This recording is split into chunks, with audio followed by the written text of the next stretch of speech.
All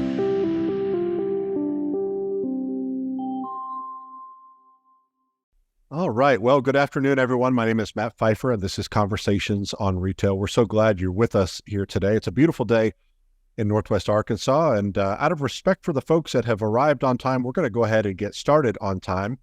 Again, Mike Graen is back to continue his series focused on shelf availability. And the conversation today is with Justin Patton and Matthew Russell from the RFID Lab at Auburn University, and they're going to be talking about the state of RFID in the retail industry. Just a couple of housekeeping issues as we get started. First of all, this series is being brought to you in partnership with Walton Supply Chain Center at the University of Arkansas, #1 undergraduate supply chain program in the country for the second year in a row. Excited to have them involved as our partner. And this group is sponsored by BrainCorp, by Barcoding, and by our friends at SES OmegaTag. In case you missed it, Mike has put up quite a body of work with us since kicking off this series just over a year ago, back in May of last year. And you can check out this conversation, which is being recorded, as well as anything that he's done in the past year and couple months on our YouTube channel, youtube.com/@conversationsonretail. Mike's mentioned this a couple times before, but we launched a gathering place and a resource center about a month or so ago called onshelfavailability.com. It's a great place where we're bringing together some of the world's foremost authorities on all things on-shelf availability, shining light on the people, the teams, and technologies that are changing the game. And you can go to that website to find industry experts, best-in-class service providers, and thought leadership. Learn more at onshelfavailability.com. Just a reminder that this is intended to be a conversation and not a presentation. And if you are joining us live, we're expecting a big group of eventually to join us. But if you're joining us live, we'd love for you to actively participate in the conversation by asking questions and offering insight. You can do that by clicking on the Q&A button in Zoom and submitting those questions and comments in writing. Two more things quickly. Critically important that we all observe federal antitrust laws by refraining from any kind of discussions about pricing, margins, discounts, suppliers, timing of price changes, marketing, product plans, anything else that is competitively sensitive. Lastly, the opinions and recommendations expressed by the experts leading and participating in these conversations, these discussions are their own and not necessarily those of Conversations on Retail. We just encourage everyone to consider their suitability for your own circumstances before moving forward with them. So, Mike, with that, I will turn it over to you. Awesome, Matt. Thank you very much. Appreciate it. Welcome to, as Matt mentioned, a beautiful day in Northwest Arkansas. Auburn, hey, Auburn University, what's the weather like down there? I don't decide if I want a vacation there next week or not. What do you think? It's pouring down rain. Yeah, don't be surprised if our internet cuts out. Oh, no. Well, that's what it usually does. It usually comes this way. I think, Matt, the last couple of days, we've had torrential downpours, especially at night. So the dogs definitely don't like that with the thunder and the lightning. And it's August. We're not supposed to have tornado threats in August, but unfortunately we have done that. So let's take a couple seconds to introduce Justin and Matthew and Justin. I think most of the folks on the line have probably had a chance to interact with you. You and I have had these podcasts / conversations several times, but for those of you that may be new to the space of RFID, why don't you introduce yourself for them real quick? Matthew, you want to go first? Sure. Matthew Russell. I'm our director of retail here at the RFID Lab. Been here for about 5 years, have a background, actually started as a student and then supported a lot of the work that we do with data and then now help support some of the broader retail projects that we have. So excited to be here, Mike. Worked with Mike for a while, so I've known him for a good bit now. Justin? So my name is Justin Patton. I've been running the RFID Lab since the beginning. So we started the lab in 2005 there at the University of Arkansas, and we've been down here at Auburn for the past 9 years since 2014. So I am in charge of making sure that everything is running smoothly, I guess, for the lab. And then Matthew, we were lucky enough to be able to get Matthew in to head up everything on retail. As we've grown, it became important to make sure that we had somebody with their eye on the ball across the whole industry. So he's the go-to expert on that space. Perfect. Thank you. Yeah, Matt, you are a student at the Auburn University, right? And you graduated when? Mm-hmm. 2 years ago, a little over 2 years ago now. I was a student in business analytics, so background in data analytics. Stayed with the lab for a year. Then I actually left and went and worked, did some work with Ford, the new Bronco. And then Justin was able to get me to come back and ended up back at the lab and in the RFID world. So I couldn't escape it. Yeah. So I see him as part of the participants, or at least the attendees. Dr. Hargrave, you always said Justin Patton couldn't sell, but he clearly sold Matthew on coming back, and it was one of the best sales he ever made. That's for sure. That's for sure. We're happy to have you back, Matthew. We really are. And that kind of leads into Justin the first question, which is, RFID was back in 2005. It was University of Arkansas. It was that really, really hot Hannah's candle factory, all that kind of stuff. It was case and pallet, et cetera. And when I think there was, maybe I can count on my one hand the number of people you actually had there. Now you literally have a lab that's moved to Auburn University. And by the way, it was only focused primarily on retail and supply chain and things like that. Well, fast forward to now, you got over 100 people in the lab. You're in all kinds of verticals. So obviously, Matthew is standing up the vertical for retail, but you have other verticals as well. Just walk us through that transition of what you're working on now, what your focus are, and how's it migrated over the years? There's been a lot of growth. Currently we have 10 full-time staff, and then we have 107 part-time students that work down here on various different projects, and then a lot of faculty on campus that obviously do their thing as well. So, been real heavy in retail since the beginning. That's where we got our start right there with that first Walmart study back in 2005 with case and pallet and the supply chain. But what we find is that retail doesn't own all the supply chain problems in the world. Lots of people have similar issues. So RFID is pretty broad base. We've done a lot of work even since the beginning with aviation, on aviation manufacturing, and then more recently for the commercial aviation for like baggage tracking and trying to get into some of the consumables on the aircraft and things like that. There's a lot of work going on right now in the food space with some of the restaurants and the QSRs that are starting up RFID programs for the Food Safety Modernization Act compliance and other things like that. And, animal tracking, you name it, somebody's put an RFID tag on it at some point. But our goal at its core is we want to serialize inventory. So it's really an accounting problem more than anything, moving us from quantity accounting for inventory in the supply chain to serialized unit level track and traceability. And RFID has been through a lot of ups and downs over the years, but it's a broad technology base and has served us well. And with things like COVID, it's just continued to gain momentum and increase because we're becoming more and more apparent that we have supply chain problems that need to be resolved with more tech, and that helps bring more attention to the lab. But the most important thing of the lab is the students that are graduating out. So the whole goal and the purpose of this engine is to drive students that are getting degrees in various different majors and going out into the market space, and then hopefully they get jobs, and then they hire the next generation and so on and so forth. Just every once in a great while, we reach back out and pull one back in like Matthew that we just can't do without. So anyway, that's the point. Well, and it's an incredible model that you built because, I can only speak when I was going through school. Yes, they had colleges back then. Matthew, don't get smart. I know where you're thinking. Wow, they had colleges way back then? You would all do everything through textbook. And if you were fortunate enough, you got to do a summer internship with a company. But some of the students in your lab, specifically you get a chance to work with specific projects with multiple retailers and CPG brand owners, et cetera. You get exposure to the industry, which just continues to, you almost are doing an interview process. And I would think it makes it much easier to place those students within those companies once the degree stops, right? When did you get your degree, correct? That would be the hope anyway, for sure. Yes, that's the plan. All right. So retail, Matt, lots of stuff going on in retail. Kind of walk us through what some of your top line thoughts are of the retail industry. You were kind of doing the business analytic work before, but what are some of the retail, opportunities that you see on the horizon? Because you're over kind of all of retail right now. What's hot? What's not? What's going on?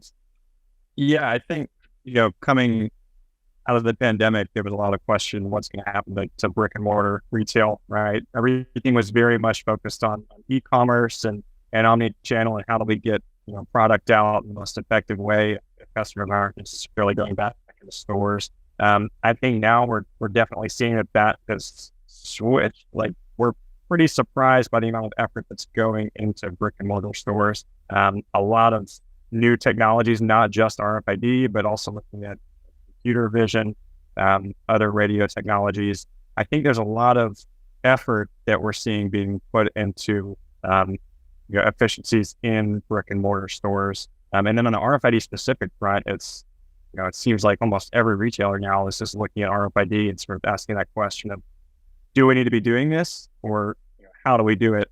And trying to jump in there and get on that. And even retailers that have been on that RFID train for a while, now are looking to expand to different categories, different products that, we may not have even thought could be tagged before. There's pretty much everything in a retail store at this point is tagged. And so I think, high level, I think there's a lot of excitement around that in retail, but also around other technologies. There's a lot of exploration going on. Yeah, so I see expansion a couple different ways, right? And you probably have seen it more than anybody. So RFID used to be apparel. We can do this for apparel and maybe shoes, right? Nothing outside of that. Many, many retailers are making it very public that they're going after a lot of categories outside apparel, including general merchandise. Some of them are looking at food, et cetera. Don't get specific about which retailers are doing it, but what are some of the new categories that you're seeing being asked? That's a question for either one of you. What are the new categories outside of apparel that you're seeing be RFID being applied to for retail? I mean, a lot of, like you said, general merchandise. So home and office supplies, all sorts of, everything in that category. Sporting goods, we're seeing a lot of that now that's being tagged. A lot in the automotive space. So tires, different fluids, batteries. If it can be tagged, then odds are someone's looked into how they can tag it. And even now, looking beyond that, items like pet food and tools, and the tool industry is huge.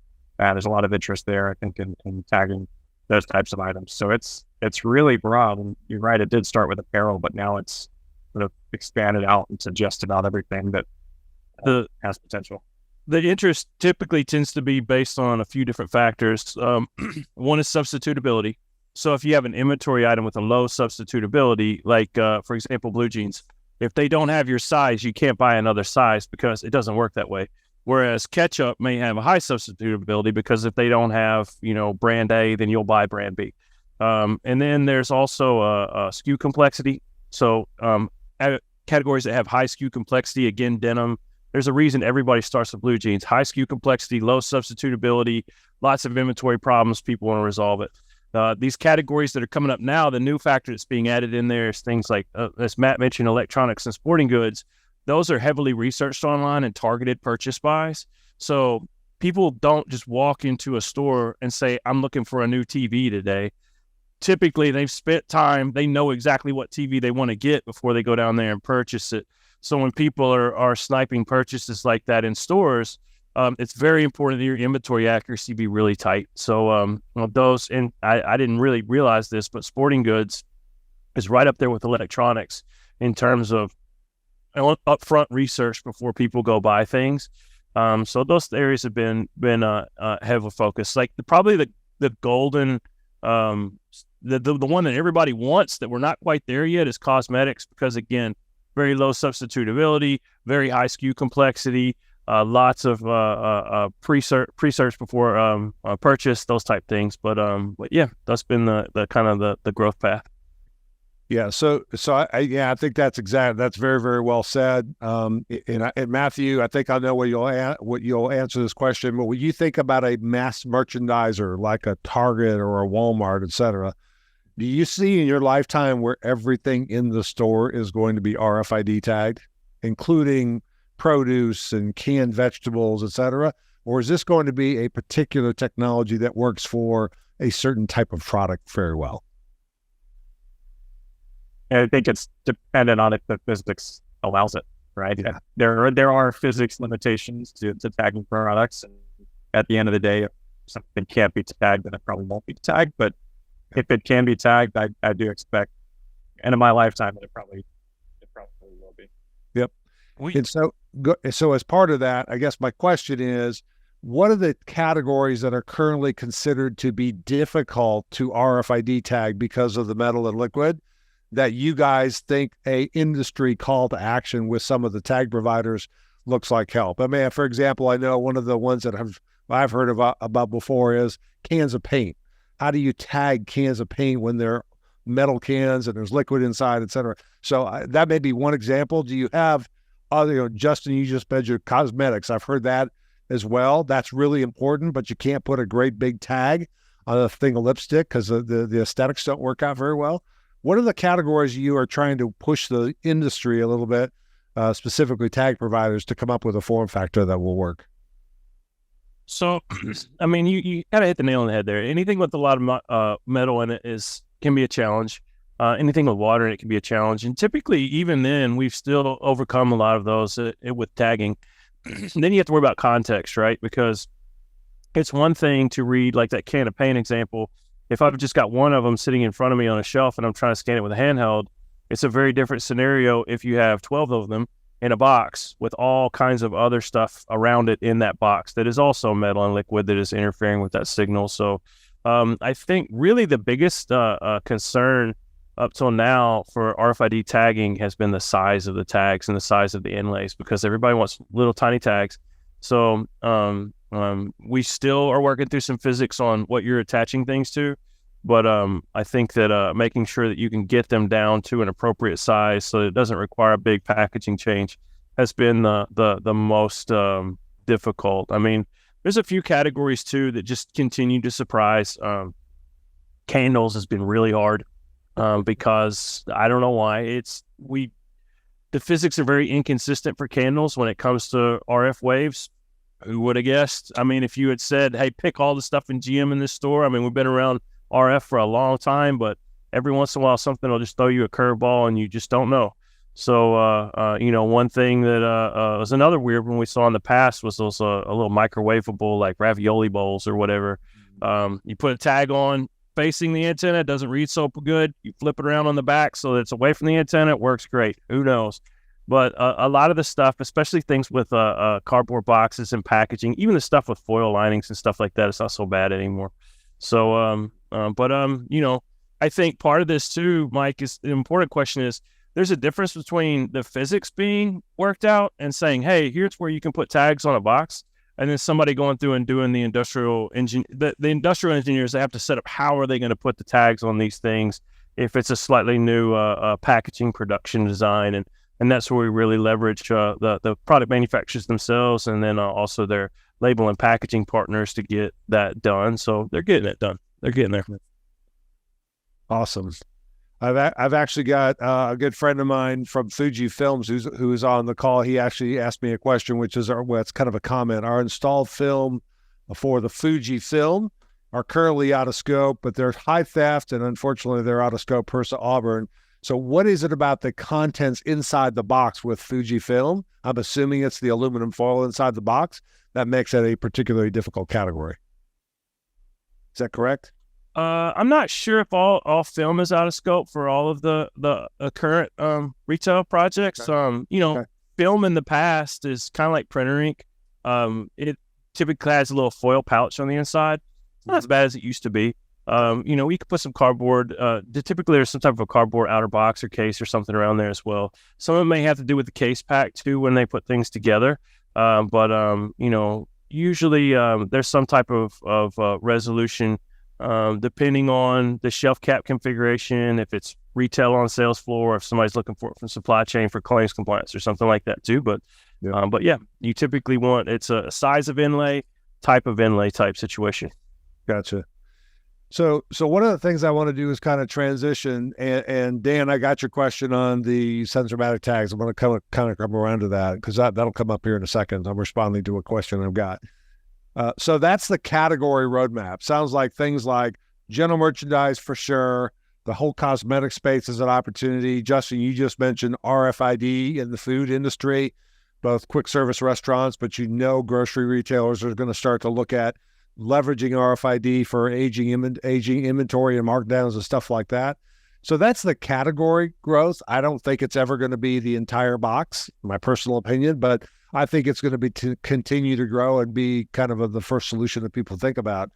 Justin, so that's categorically. From a functional standpoint, when you look at the base of the triangle being on-hand accuracy, visibility, that's why most people get into this game.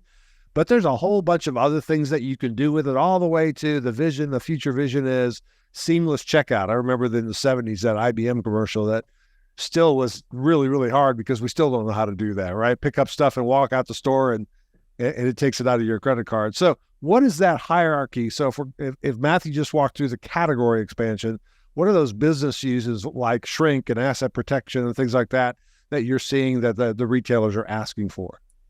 We've seen a lot of people come in at different ways in retail in particular. And most people focus on store operations first because it's so messy. Like, there's no such thing as a Six Sigma customer. I've heard Hargrave say that many times. So you can have a really tight, DC and warehouse and supply chain operation, but as soon as it gets to the store, like, all bets are off. So I think that, the inventory accuracy fundamental is most important. And it took us a long time to get a lot of retailers to admit that they had an issue. Some of them still won't. I mean, you remember early on, Mike, you would go to retailers and it's like, what's your in-store inventory accuracy? Oh, it's 94%. And like, come back to us when you come back to reality, because it's not. It's typically more in the 60% range. Post-COVID, we've seen that go down.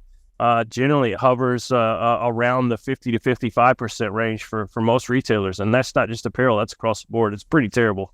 So, trying to get the fundamental inventory accurate makes everything else work. As you said, like, there's a lot of stuff we can do for customer experience and loss prevention, and there's some fancy things that we can do, I think, in stores to get a little bit with customer insights and things like that as well. But inventory accuracy is a fundamental. So you got to get your fundamentals under control. You got to get them right. You got to get good at it before you go out there and start trying to do more advanced stuff with it, and flex your muscles a little bit. And it typically, inventory accuracy is what drives that base to get everything tagged up or to get it in system. And then from there, that's when you start layering on more of the category specific or the item specific use cases. Got it. So I want to loop back to Dan's question from Fuji, because there has been a long-term discussion regarding sensor technology to use for asset protection or loss prevention purposes. Mm-hmm. For years, it's been EAS, right? Electronic article surveillances, whether it's a Sensormatic or a checkpoint, doesn't matter, different solutions, et cetera. But they're the ones that do what I call the nuisance alarm that goes off and everybody goes, things been making noise all day. Don't worry about it. Go ahead. Because somebody forgot to demagnetize it. Mm-hmm. Are you seeing any direction from the retailers to stop putting electronic article surveillance on product and just put an RFID tag? Because I'm assuming RFID has the ability to not only alarm at the door if that's what you want, but also provide specific information about what item left the store. And again, I'm not asking you to share anything confidential, but do you think that's a direction that the industry is looking at? I think right now retail's getting, hammered on LP and AP. Yep. I mean, not to get political or anything, but I mean, we basically decriminalized shoplifting for most of the United States. So, I mean, it's crazy. I mean, you could it's like an ATM. Don't do it, but you're probably not gonna get in trouble if you do. So that's kind of the approach, I think, a lot of times. And the stores really feel that. And I think that anything they can do to enhance visibility, and I think what most retailers want is what they would call proactive LP or proactive AP rather than after the fact. So they want to stop the theft event or the loss event before it gets to the exit, not catch people out there in the parking lot, because it's too late, it's a pain in the butt, it's messy and everything. So first step of that is just get visibility of the problem, because shrink is shrink. We don't know what it is. So a lot of times, Brand used to joke about this, Brand Overston, he would say, like, they would do these studies all the time, and they was like, what are the sources of shrink? And it was always like a three-way split between internal theft, external theft, and just general loss. And it was always three-way because nobody knew, they just guessed. So that's kind of how it fell out. But I think once we can kind of quantify that and understand, like, who is taking things and then who is losing things and what is the actual issue here, then I think we can get a better handle on what we should do to resolve it. In terms of replacing traditional EAS systems, I do know that most of the companies that have sold traditional EAS systems also have RFID systems for the future. but it's not a one-to-one parity, right? So like, if you're a Target, for example, and you have RFID on all your apparel as you do, and I'm not saying anything in particular about what Target is or isn't doing, but it may require more of that store before you want to invest in infrastructure just to do RFID for an exit control solution. You kind of need a broader base of tag stuff out there before it makes sense. And that's not for Target, that's for every retailer. But if you're a vertical brand or a vertical retailer and you control your own supply and you tag up all your stuff on your own and your tagging base is good, it's much easier and much faster for them to move to some type of a monitoring system. It's not just exit scanners, it's the cycle counts and comparing those to current data. Honestly, a lot of shrink happens on receiving. In apparel, I'd say probably on certain items, the majority of shrink happens on receiving than on customer stealing on the outbound. So I think it's easier once you get that source tagging base there to justify that shift.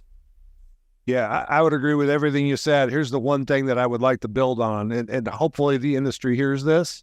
If I've made a choice, whether I chose to or because a retailer asked me to put an RFID tag on it, don't put an EAS tag at the same time. Allow that RFID tag to be used as EAS, because the reality is I'm a retailer or I'm a supplier and I got to figure out, well, some of my business is going to a Sensormatic, some's going to a checkpoint. Now they're asking for RFID. I'm just continuing to add cost to the product. And I think RFID has the potential to replace all of that with a single. So yes, cantaloupes won't be tagged anytime soon, right? I get it. I'm not saying it's 100%, but if you're asking people to RFID tag, let's figure out how to leverage that tag as an asset protection tool as well. I think that's kind of the point. So, Matthew, I want to take this back to you a little bit. So I think there's a lot of people on the line who have heard of Auburn before. And they are interested, okay, what does Auburn do exactly? And I get questions all the time. What is ARC? What is ALEC? What is a cycle count? What exactly is a scout app? They just don't know. So you sent me a couple of slides, maybe, and again, I don't want this to be an Auburn commercial or presentation, but I think it's really helpfor to let the audience know what exactly are the services in the retail sector that the folks at Auburn do. So Matt, if you wouldn't mind putting up that deck for him again real quick. And if you just walk us through, Matthew, what some of the things that Auburn does for the retail industry. Yeah, sure. And Justin, feel free to jump in here at any point to say anything. But yeah, I think sometimes people might think, all we do is the ARC testing or maybe the supplier certification for some of the retailers out there. But there's a lot of different things. And like Justin said, at the end of the day, our number one product is students. And so there's a lot of different things we focus on. Big, broad buckets, I think, would be education, research, and then also implementation support, supporting retailers and brands along their journeys. Here, the list that's on the screen is just a few of the different things that we can sort of categorize or group into lab tours, feasibility testing, ARC specs, and so on.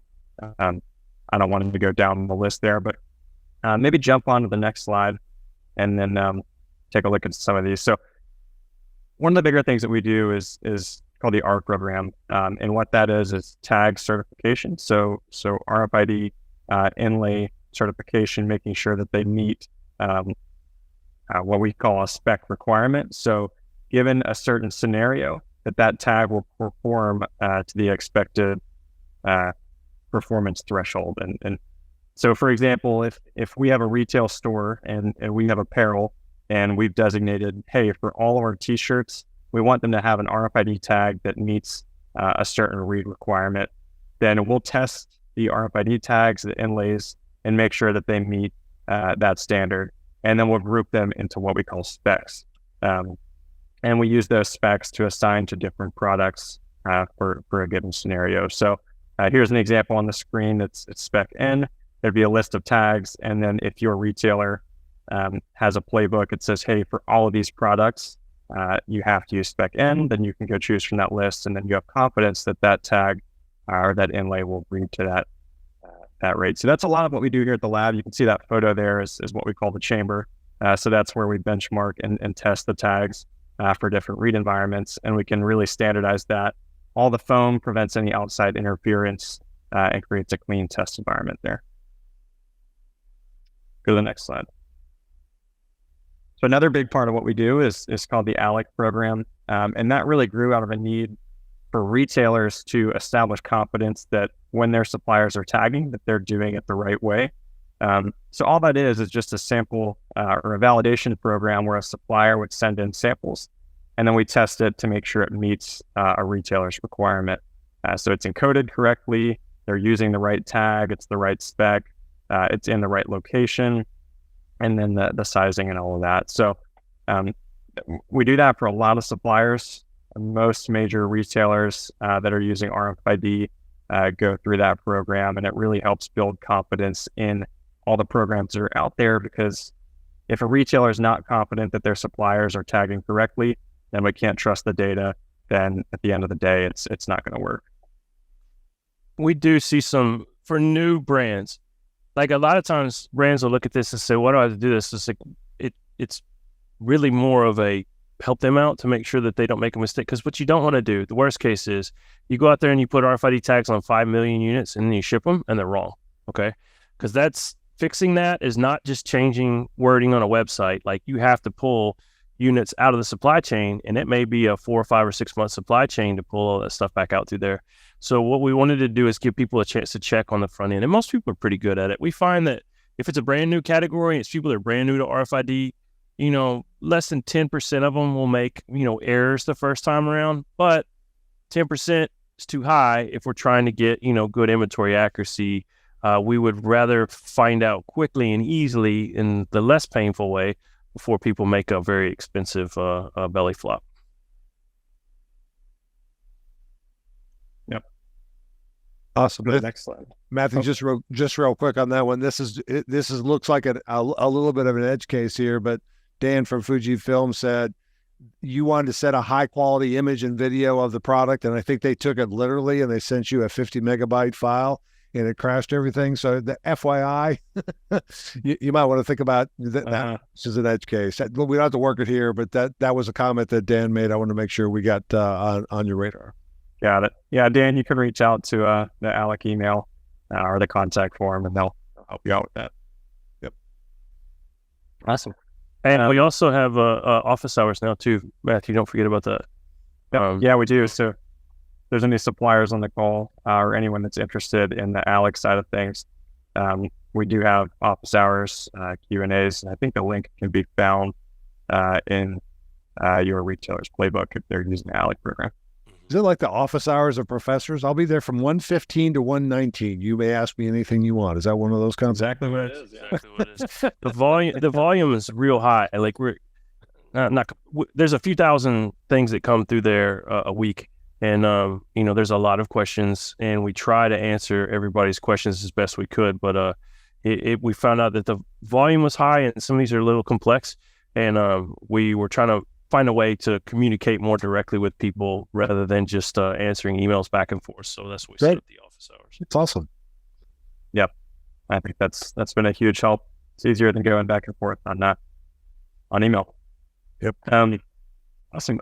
Another thing that we do is field and lab testing, and then also data collection. So helping, primarily doing research on looking forward, different tags that could be coming out that are on the horizon, different read environments, doing testing there, and then also helping support different projects with field work. So going out and collecting data and then doing some analysis on that data as well. So these are actually some photos of the lab. We have a mock retail environment in there that we use for a lot of different testing. Yeah, let me interrupt you there, because you guys provide a service that I don't think you want to scale everywhere, because I think it'd be really hard to do, but we're certainly going to take advantage of that in a study we're going to talk about here in a second, which is literally going into a retailer and doing a cycle count and picking up every garment and saying, does it have a tag? Is it encoded correctly? Is it the right tag? Is it being, is it everything that it should be? And then being able to report back to the retailer, hey, for these categories, here was your actual correctly tagged information. And frankly, from a compliance standpoint, here were your biggest issues from a supplier standpoint of what we didn't see get tagged. So is that something that you guys currently make available, or is it just because it's so limited because you've got, so few resources can do this? Yeah, that's something that we make available as part of projects that we take on. Okay. And it's important, right? Because if my inventory says I have 10 items, I go out there and scan the store with RFID and I read 5 items. Well, I need to be for sure that those missing 5 are actually not in the store. And the only way to really know that for sure is to go out and count what's in there. And maybe it doesn't have an RFID tag. There could be a few different reasons why they're not showing up or they're actually not in that store. And so going in, we call that doing an audit. That's a huge part of what we do to help gather data and drive confidence in programs that are being rolled out. Excellent. Yep. Go to the next slide.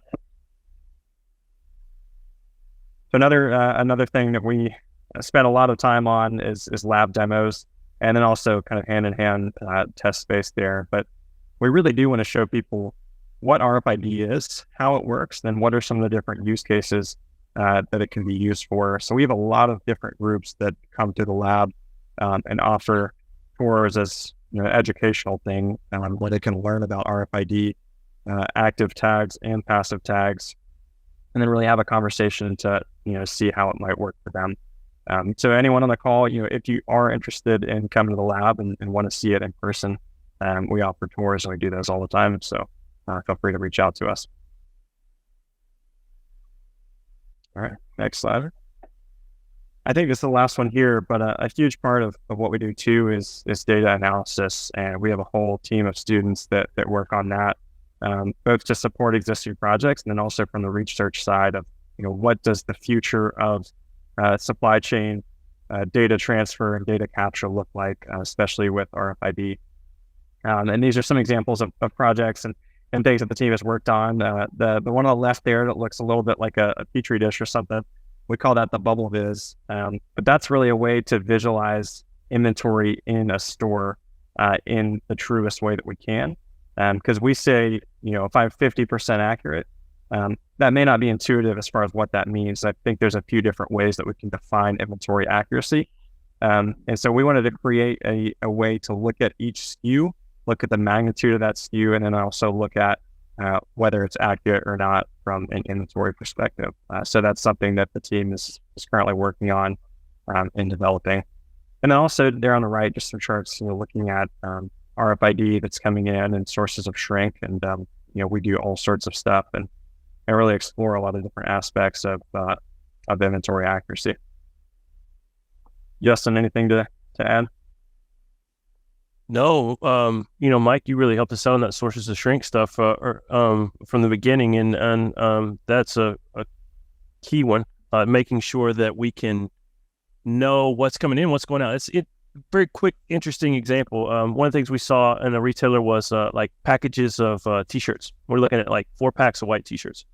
And we were looking at the outbound on those. We were comparing POS to RFID and what left the store. And after 2 months, it was almost the exact correlation. It was maybe a 1% variance. So what that tells us is people are not stealing a lot of these, 4 packs of white T-shirts. It's not a high target item. But when we looked at the inbound, oh man, it was a mess because the assortment was off. I mean, everything was weird. Stuff was getting booked in that wasn't coming in. So you say, well, how do we get back down to a low inventory accuracy? Well, we could say how. It's not because people are stealing all of them off the shelf. It's because we're messing up the assortment on the inbound when we replenish. But then if you look at something like TVs, so the inbound assortment's great because you don't misorder or misreceive large volumes of television sets. But the exit don't look so good because that's a high target theft item. That's something people walk out of the store with, all the time, unfortunately. So what you see is different items in the store have very different behavior because of the different ways people use them and purchase those, but they all combines together to lower inventory accuracy. So we're trying to understand not just how we fix, the current inventory inaccuracy issues, but how do we fix the sources of the problem? We're not just putting a Band-Aid on there. We want to go to the source and understand why the inventory accuracy is getting wrong in the first place, because that's the ultimate goal of all this. Yep. 100%. I've heard it said, well, RFID, all I'm doing is fixing the things that I lost on a weekly basis or whatever. And it's like, yeah, you are, but you're correcting it, reflecting what you really have, so you could potentially sell more product, because that's the bottom line. And just to build off that, I got a couple of really good questions that I want to ask you guys. One is on the use case. Back to you, Justin, really. So I have Bridget asking a question, and you'll laugh at this one. We RFID tag all of our products for Walmart, and we ship them complete. They claim a lot of shortages. The item is tagged, but not in the carton. Obviously, there was a lot of work with chip. Maybe you spend just a couple of minutes on what chip is and the idea of sharing that data across the supply chain with your suppliers and what the opportunities are for both claims as well as product authentication. Yeah, claims is a big deal. Nobody likes claims. And I know the question was Walmart, but I'm going to broaden it just a little bit because I don't want to speak to just Walmart in general. But okay. there's a lot of retailers that are using RFID in the store. And some people may not like this, so when I say it, but follow me here when I say this. When we ship stuff through the supply chain, ASNs are aspirational. What that means is that we think that was what went out in that shipment, and we may even have barcoded some stuff on the dock before it went out through there. But for the most part, most people, and I'm not even talking about suppliers, even the retailers themselves, when we make ASNs in the supply chain, that's based on what the order that was generated and what we think was supposed to go out through there. The big change when we moved to RFID world is because every single unit has its own unique serial number, we cannot generate any type of movement event or shipment event unless we physically scan that item.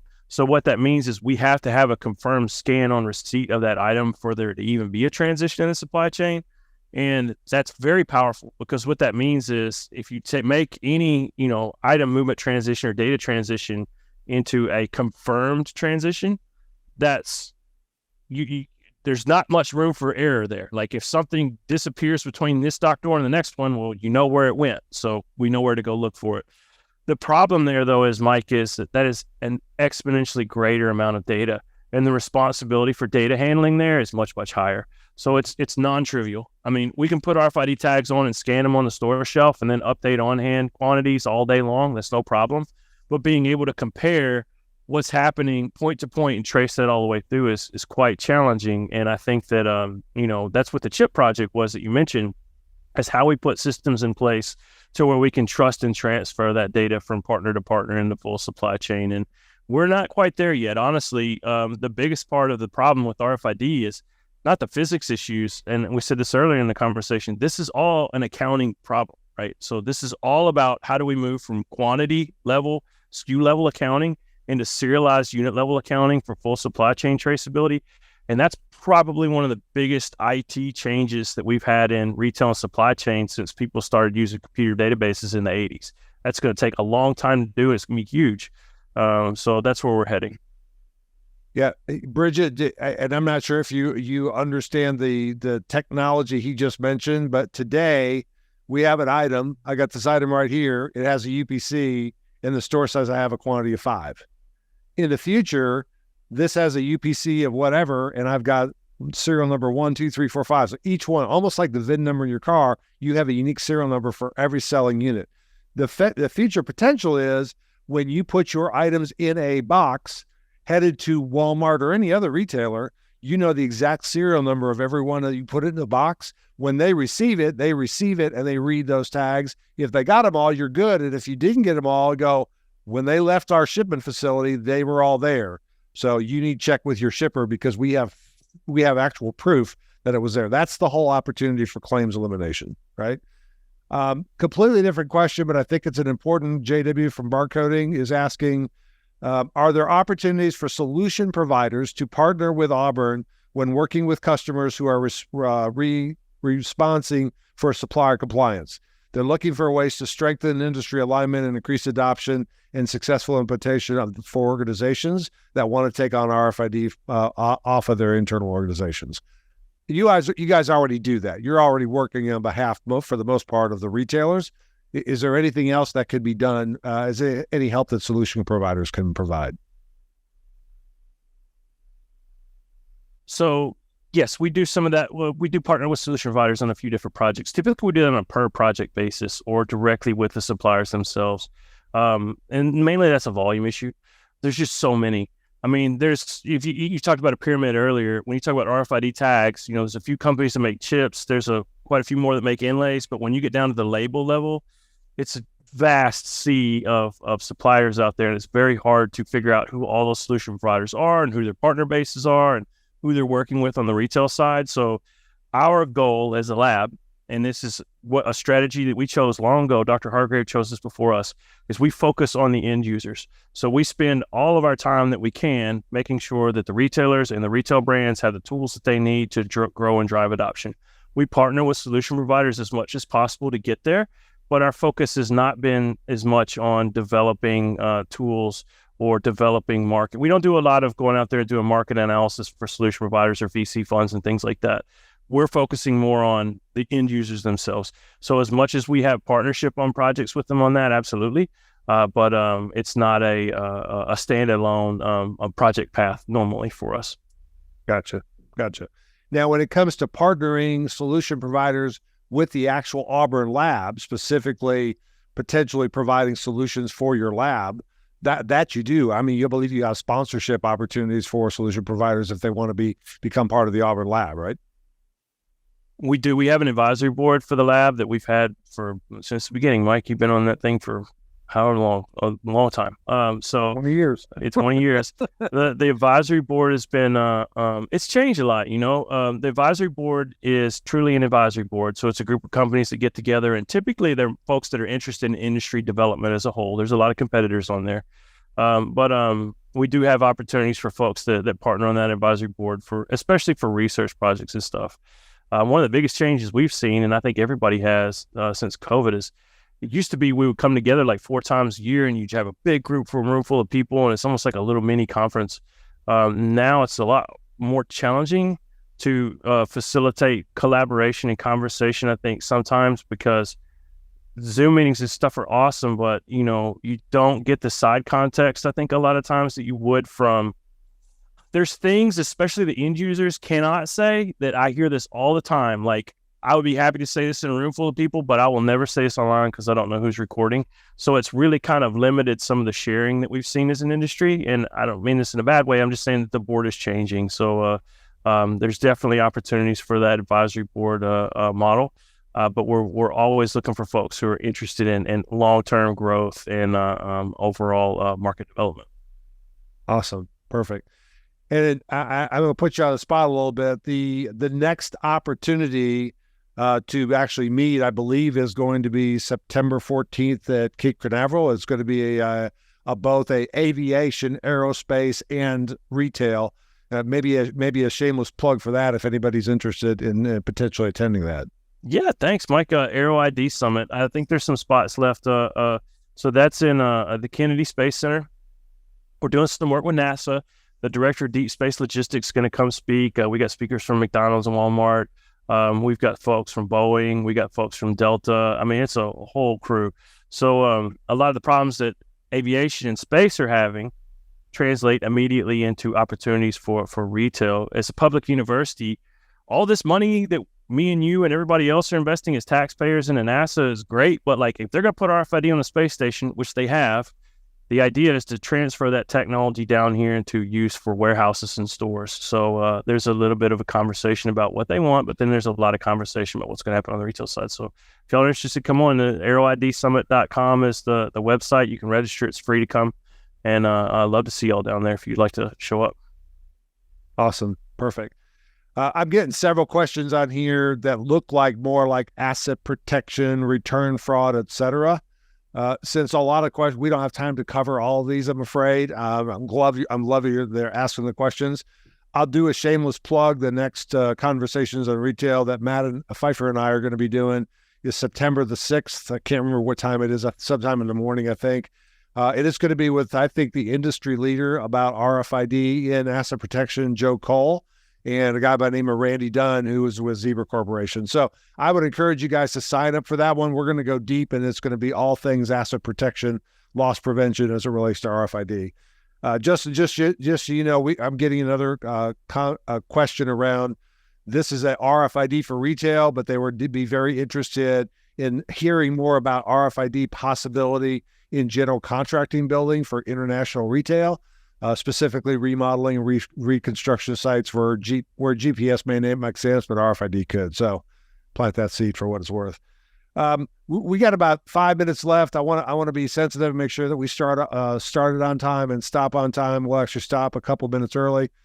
Here's, I guess, I got a couple. And by the way, I got through about 4 of the questions that I put together for these guys. Great answers and great questions coming from the audience. So thank you for that. But I think the one thing that I see, and there's 2. Okay, Matthew, I'm going to jump to you and say, what is your vision for RFID in retail? I mean, you're obviously fairly new in this space, but you are the guy who Justin's tapped on the shoulder and say, you own RFID at retail. So versus where we are today, where do you see this thing going 2 to 3 to 4 years from now? I think it goes beyond just RFID in the future. I think, like Justin said earlier, it really is the shift to serialized data as a whole. And that requires a complete overhaul of the existing systems. It's an accounting thing of moving towards individual units. And so I think that's going to change. And, I don't even think we've talked about serialized checkout yet, but when we move towards that, being able to identify on the individual level when we're selling units and then having those leave the stores, I think that also opens up opportunities for asset protection. And like you said earlier, not just identifying, what we need to correct, but also what's causing that. I think from an RFID perspective, that's where we're going to begin to look, is not just what do we have in our stores, how do we count that, but looking further upstream and then looking downstream at shrink and then beginning to be proactive there.